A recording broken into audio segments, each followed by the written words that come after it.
Acabamos de escuchar el concierto de Pablo Echaurren y lo tenemos acá tanto a Pablo como a Javier Kovacevic para comentar un poco y permitirle a nuestro público que nos está viendo saber un poco más de la trayectoria de Pablo, de sus estudios, de su biografía y también conversar un poco sobre el programa que se ha escuchado. Hola Pablo, hola Javier, ¿cómo están? Hola, bien. Oye, Pablo, cuéntanos un poco para que el público te conozca más sobre aspectos importantes de tu biografía y luego le pedimos a Javier que nos cuente un poco del programa que acabamos de escuchar. Bueno, yo empecé a estudiar piano a los 5 años con una profesora rusa, con clases particulares. Ella tenía una pequeña cátedra, éramos como 15 alumnos de distintas edades y tenía una pequeña escuelita que se llamaba la Escuela Pianística Rusa. Me organizaba siempre conciertos todos los años y ahí me fui un poco formando en los conciertos desde chico. Después yo entré al conservatorio con ella, tiempo después de la Universidad Mayor, cuyo director era Roberto Bravo en ese momento. Tuve ahí un pequeño periodo de 2 años donde me salí del piano, no toqué nada en ese tiempo. Después volví con otro profesor, Luis Alberto Latorre, pianista de la Sinfónica, que considero uno de los mejores pianistas que hay acá en Chile. Estuve con él 6 años de alumno. Terminé mi carrera acá en Chile y luego estuve en Estados Unidos. Fui allá a hacer un posgrado, un magíster, en la ciudad de Bloomington, en Indiana, el conservatorio Jacobs, se llamaba. Estuve 2 años ahí y bueno, fue una experiencia bien enriquecedora, muy estresante, pero bien enriquecedora. Esa es a grandes rasgos mi biografía musical, ¿no? Bueno, sin duda que es una biografía que habla de una formación continua y con esa pequeña interrupción que seguramente es algo que todos los músicos de repente tuvieron en algún minuto de su infancia, adolescencia, puesto que como es una carrera que se estudia de muy chico, puede haber un cierto tipo de crisis, pero justamente es muy recurrente que esta historia de dejar el piano, dejar la música, se transforme en un aliciente cada vez mayor como para volver más bien, como una pequeña pausa, un empujón, digamos, porque se echa de menos, me imagino, la música, o sea, no me imagino, digamos, sé que es como que uno cuando está metido en el mundo de las artes y con todo el contenido que esto tiene, es imposible dejarlo, ¿no? Exacto, y he sabido de más gente que le ha pasado también. Yo era un adolescente, en ese momento tenía 14 años. Y claro, en un momento dejé de motivarme y lo quise dejar, pero efectivamente después lo eché de menos. Fue mejor después a mi vuelta incluso. Claro, da un impulso nuevo. Así Bien, es. bueno, como ya conocemos un poco de la biografía de Pablo, y además en todos los conciertos que Pablo participe, digamos, en las temporadas, vamos a tener una conversación, por lo tanto, a nuestros seguidores por las transmisiones, seguramente en cada una de estas entrevistas vamos a ir conversando a lo mejor algún aspecto distinto de los datos biográficos. Cabe destacar que todos estos conciertos que están siendo estrenados y transmitidos por la plataforma de YouTube, el canal YouTube de Glaciar Digital, se pueden volver a escuchar, obviamente. Van quedando en una lista de reproducción que nos permite verlos cuantas veces queramos y disfrutar de un trabajo muy lindo que hemos hecho con mucho cariño para todos ustedes y para nosotros mismos, porque también la música, como decía Pablo, es una cosa que no podemos dejar. Javier, te damos el pase para que nos comentes un poco del programa, como es tradición en estas entrevistas post-concierto. Gracias, Alex. Hola, Pablo. Hola. El programa de hoy incluyó a 2 compositores muy conocidos y muy relevantes, cada uno en su estilo, que son Beethoven y Chopin. Vamos a comenzar por Beethoven. Este año se conmemoran, 250 años de su natalicio. Él es uno de los compositores más importantes para el desarrollo de la música en Occidente y en el mundo en general, por muchas cosas, pero sobre todo por haber sido un precursor del romanticismo, por haber logrado transformar la música instrumental en un arte tan elevada como podría haber sido cualquier otra, en imprimir un sello filosófico, una individualidad en la música. Eso es muy importante. Hay que recordar que durante el siglo XVIII era muy común que los músicos que no componían ópera, sino que tocaban instrumentos, se dedicaban a vivir en palacios, se dedicaran a entretener a los nobles, digamos. Pero Beethoven se alejó de eso, se atrevió a ir más allá, y los hacía, por ejemplo, escuchar piezas que duraban una hora, o piezas muy largas y muy intensas, que eran como un viaje, y que requerían que el público se involucrara y escuchara atentamente. No era un acompañamiento, ¿ya? Entonces mucha gente se chocaba con esto. Los profesores de Beethoven, Haydn también se chocó en un principio, pero algunos lo consideraron, por supuesto, un genio, en particular aquellos escritores vinculados al romanticismo. Es posible identificar tres periodos, comúnmente se habla de tres periodos en la producción beethoveniana. Hoy nos vamos a referir sobre todo al segundo, ¿ya? El primero es cuando recién llega a Viena y está más aferrado al clasicismo, y el segundo empieza después de que nota su sordera, se va de Viena, se va a vivir al campo, a Heiligenstadt, y al mismo tiempo se deja influir por el pensamiento ilustrado. Él era un compositor que leía mucho, era un músico que, al igual que otros artistas, se trataba de imbuir mucho de literatura, de investigar de otras cosas. La sonata, opus 31, número 3, conocida como La Casa, fue escrita en 1802. Este periodo es de transición entre este comienzo más clásico y uno que es el comúnmente llamado heroico. Heroico porque al mismo tiempo él está luchando contra la enfermedad y está influido por el pensamiento ilustrado, de napoleónico, que llevó finalmente a la revolución. La pieza es bastante alegre, a pesar de que Beethoven estaba en un periodo oscuro de su vida, porque se acababa de dar cuenta de que su sordera no iba a mejorar. Y lo que significa eso para un músico, para un compositor, es terrible. O sea, realmente lo que él hizo de haber seguido escribiendo, haber estrenado una novena sinfonía, y más encima haberla dirigido él mismo sin escuchar nada, es realmente algo impensable. O sea, ¿quién hace eso? Realmente, yo creo que la palabra genio, que hoy está un poco en desuso en el caso de Beethoven, queda muy bien aplicada. Bien, en este periodo, Beethoven componía obras, como les contaba, intensas emocionalmente. Esta pieza, sin embargo, es bastante jocosa, es alegre, se podría decir incluso. Tiene un motivo inicial bien inquietante, que nos capta la atención, y después la mayoría de los temas son ligeros, tiene hartas escalas rápidas, arpegios, etc. El segundo movimiento, que generalmente era tranquilo, en este caso es un scherzo. El scherzo es un movimiento bastante agitado, y en este caso además está dividido en dos pulsos, y no en tres, ¿ya? O sea, no es como 1, 2, 3, 1, 2, 3, que es como lo habitual. Es un compás, como se dice, simple, o de subdivisión binaria. Es muy feliz este movimiento, muy alegre. Tiene un nivel de júbilo que incluso se vuelve humorístico en momentos. Luego viene un minueto.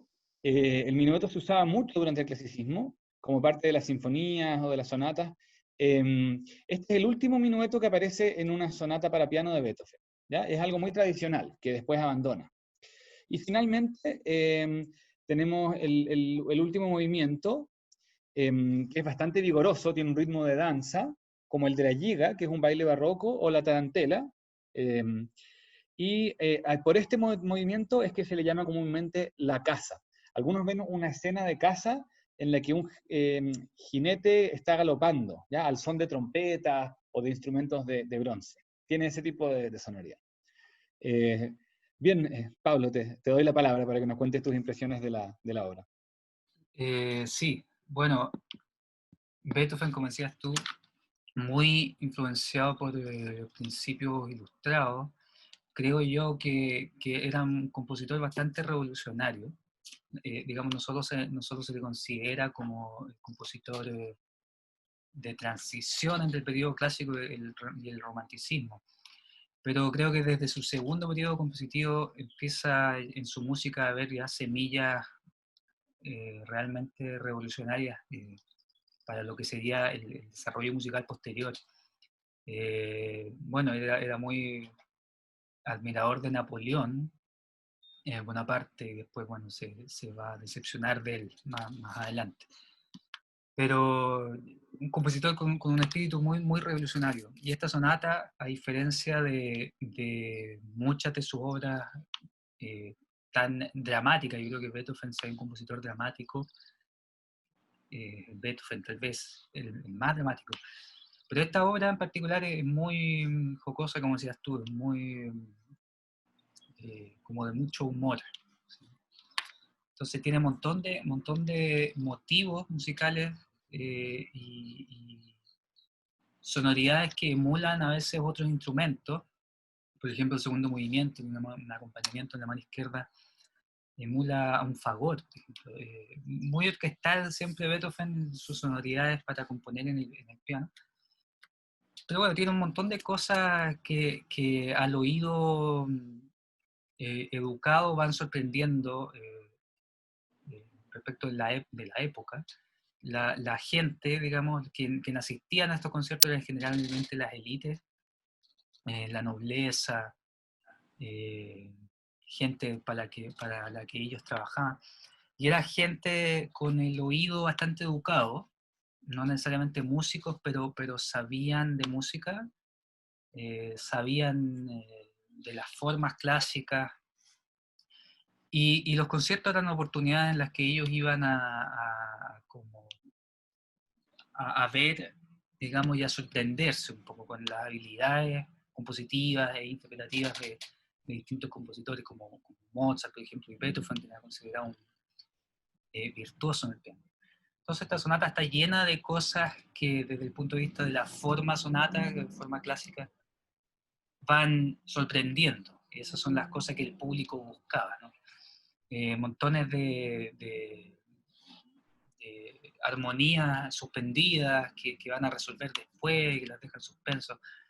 Está lleno de cositas que no parecieran, pero son en realidad desde el punto de vista musical, formal y el desarrollo de la música bastante nuevas. Y esta obra es del segundo periodo y esto va a tener de aquí en adelante un desarrollo de mucho más mucho más exacerbado. Bueno, una obra bastante difícil, diría yo, muy delicada, y a la vez muy llena de cositas muy rápidas. Hay que tener un desarrollo técnico y musical bastante desarrollado, diría yo. Una sonata difícil, considero. Bueno, eso es lo que podría decir más o menos de la sonata y de Beethoven. Muy bien. Conversemos un poquito del nocturno, Javier. Sí. Continuamos entonces con Frédéric Chopin, ¿ya? Este compositor se destacó principalmente por sus composiciones para piano solo, que constituyen la mayor parte, o casi la totalidad incluso, de su catálogo. Él es polaco, pero abandonó su país natal cuando tenía 20 años, porque estaba siendo invadido por los rusos este lugar. Y se fue a París y ahí se quedó. Se encontró muy a gusto en esta ciudad. Tenía un ambiente muy especial porque había un público sofisticado que no pedía solamente virtuosismo, sino que también tenía un gusto más exquisito, buscaba profundidad. Y ahí Chopin encontró un nicho ya en estas tertulias y se convirtió en un invitado de honor regular a las mismas. Una de sus más grandes contribuciones, y que es muy adecuada para este contexto justamente, es el nocturno. Es como una música de salón. El género no lo inventó él, existía antes, pero él se encargó, Chopin, digamos, se encargó de consagrarlo.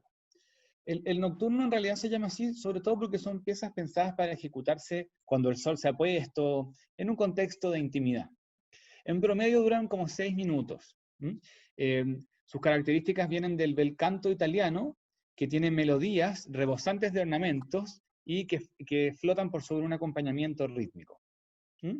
Eh, el que hoy escuchamos, Opus 27 número 2, es muy lindo, es muy especial, tiene una sonoridad muy dulce, un dramatismo también, pero siempre muy sutil. Tiene también un toque como inocente, melancólico.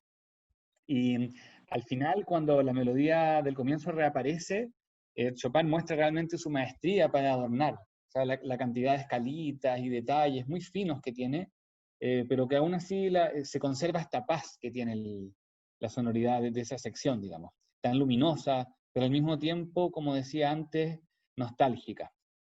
No sé, bueno, también tiene un ostinato, ¿eh? Un ostinato en el bajo, porque en realidad el motivo rítmico que realiza el bajo es el mismo.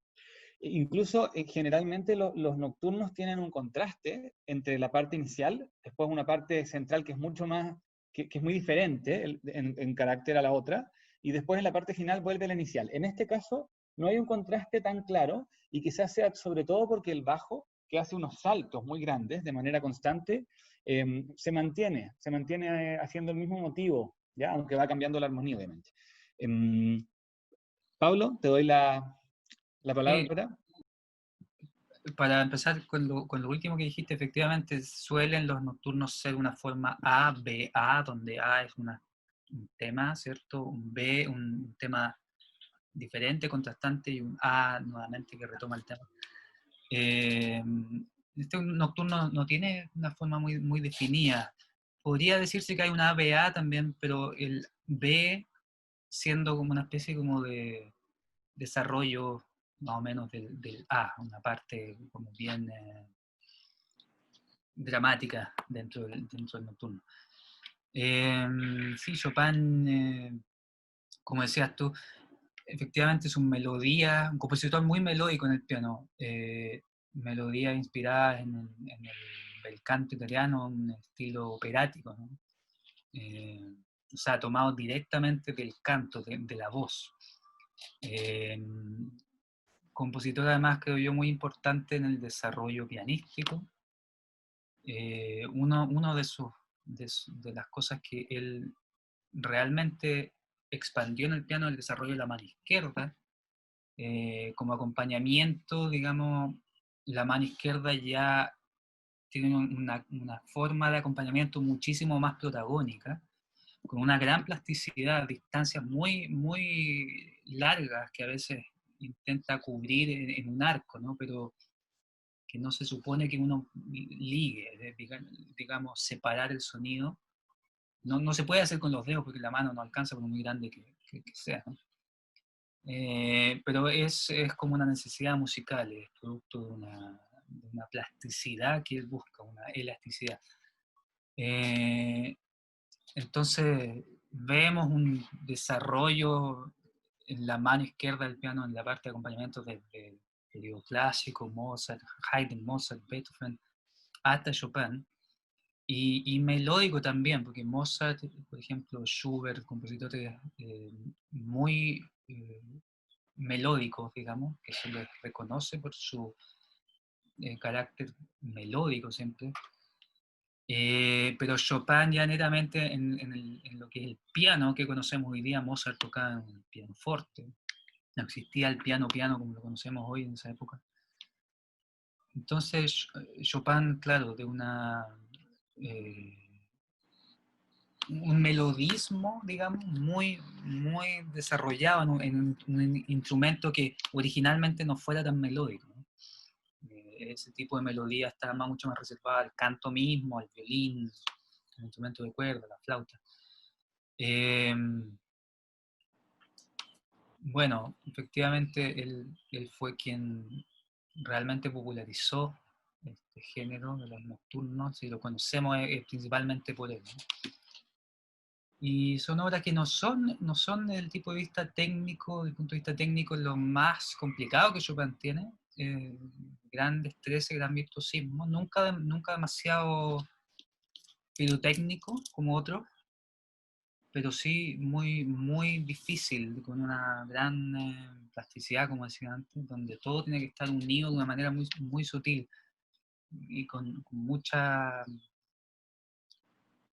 habilidad musical y técnica al mismo tiempo.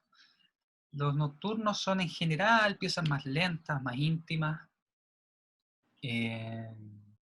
pero lo hacen también de una dificultad diferente, donde prima la melodía, eh, donde salen a relucir mucho más otras, ¿cómo se dice?, habilidades musicales y pianísticas que las que suelen ser en un periodo romántico o incluso en otras obras del mismo Chopin. A mí me Así gustaría que, agregar, Pablo, si me permites, que hay muchos que consideran que los nocturnos son quizás la hora cumbre de Chopin, ¿no? Son 21 nocturnos, pero de una belleza ya increíble. Cada uno es más lindo que el otro, digamos. O sea, hay algunos que son muy famosos, pero realmente de una inspiración tremendamente elevada. Y quizás justamente volviendo a lo que tú dices, Pablo, la dificultad está justamente en un pianismo que requiere de elegancia, de fineza, exacto, de mesura, digamos, porque tampoco se trata de que esto parezca un chicle, digamos, o sea, tiene que ser una cosa exacto. completamente, de repente hasta cosas sobrias, ¿no? Una cosa así como que Sí, hay un campo de acción muy grande de interpretación, pero también es un campo muy peligroso para pasarse a la cosa afectada, ¿no? Entonces tiene sí. que ser un toque muy magistral del pianista, digamos, hasta bastante maduro, digamos. O sea, tiene que ser, digamos, una madurez musical. Por eso que son difíciles finalmente, todo el mundo le tiene respeto, los pianistas, obviamente. Mm. ¿Ah? Alguien podría decir, no, hay cosas más difíciles. Sí, pero a veces este tipo de joyas musicales es complejo, digamos, darle el punto, digamos. Así es, y Chopin en general yo diría que compositor muy sofisticado, muy, no sé si decir como, se puede decir como muy de buen gusto, muy sofisticado, sobrio, de alguna manera, claro, mesurado. No, nunca corre mucho en Chopin, diría yo, esta cosa media sentimentalista, como Exacto. media A, a, cebollenta. Hay compositores donde eso es mucho más, en Liszt a veces, o Rahman y los otros compositores que se caracterizan mucho por su música para piano, es otro estilo mucho más exacerbado, de una especie de expresividad mucho más hacia afuera. Chopin es muy sofisticado y muy íntimo, entonces efectivamente toda esta plasticidad tiene que ser también dentro de un marco rítmico, digamos, como tú no le, decías, que no se parezca un chicle en el fondo, tiene que tener una claro, no unidad. le, no, claro, quizás Chopin puede estar en el medio de esa expresividad, digamos, extrovertida que se ve en algunos compositores como los que tú nombrabas, y quizás está en el medio de otro compositor que tiene una característica que lo hace aún más difícil, por eso muchos pianistas dicen, esto es palabras mayores, que es Franz Schubert, que es, ahí incluso pasa más allá, que la expresividad es una insinuación, ni siquiera llega es una cosa tan sutil que te pasas un poquito y ya te queda fuera de estilo, digamos, ¿no? Es como Exacto, insinuado. Aquí en Chopin no, es un poquito más que insinuado, mm, pero en ninguna manera rebosante, así como los que tú nombrabas, que en su expresividad era así extrovertida, digamos. exactamente, claro, Chopin ya es un poco más romántico netamente que Schubert. Pero parecido en eso, ¿no? Donde Claro, claro. Pero eh, Schubert aún más, ¿no? Que es una cosa muy delicada, casi como sí, que vas a hacer una cosita, pero tienes que, más que hacerla, pensarla, porque si exacto. no se Es lo pasa, que la digamos. hace tan difícil. A veces la música más Por supuesto. extrovertida es más sencilla de expresar, de tocar, no es tan delicada, suele no ser tan delicada, suele ser todo lo que tú puedas dar va a quedar bien. Es el balance que hay que tener en Chopin, la delicadeza, una de las cosas que lo hace tan difícil en general, ya sean Qué bueno que obras nombras muy virtuosas o no. qué bueno que nombras esa palabra, porque esa es una palabra bien clave, el balance. ¿Ah? El balance entre las manos y el balance entre los dedos. Porque de repente pasa, digamos, justamente en este nocturno que tocaste tan lindo tú, en esa parte donde estás haciendo el acompañamiento y de repente tienes unas pequeñas perlas que hay que destacar, una pequeña mini melodía de 3 notas, ¿ah? En la segunda página, por ejemplo, digamos en la sección, entre comillas, B, ¿ah? Cuando vuelve de nuevo, pero en piano. Entonces, efectivamente, el balance es muy importante, las proporciones, digamos. Sí, sí. Entonces, bien desafiante. La verdad que Chopin, diría yo, que uno de los compositores más difíciles, sin necesariamente parecerlo tanto, pero siempre yo le temo un poco, la verdad. Creo que además No, que no, todo pianista tiene que ser Chopin. no solo tú, no solo tú, Sí. todo el mundo le tiene un gran respeto y cariño. Pablo, Javier, vamos cerrando esta conversación para dejar conversación también para los próximos conciertos, donde estés, Pablo, tú tocando, o tú mismo, Javier. Tenemos mucho, como el público le hemos comentado, son 50 conciertos que vamos a hacer. Semanalmente 6 o 7 se van a estrenar hasta el 20 de diciembre, por lo tanto tendremos conversaciones como esta, ¿no? Varias más, así que dejemos un poquito de tema para la próxima.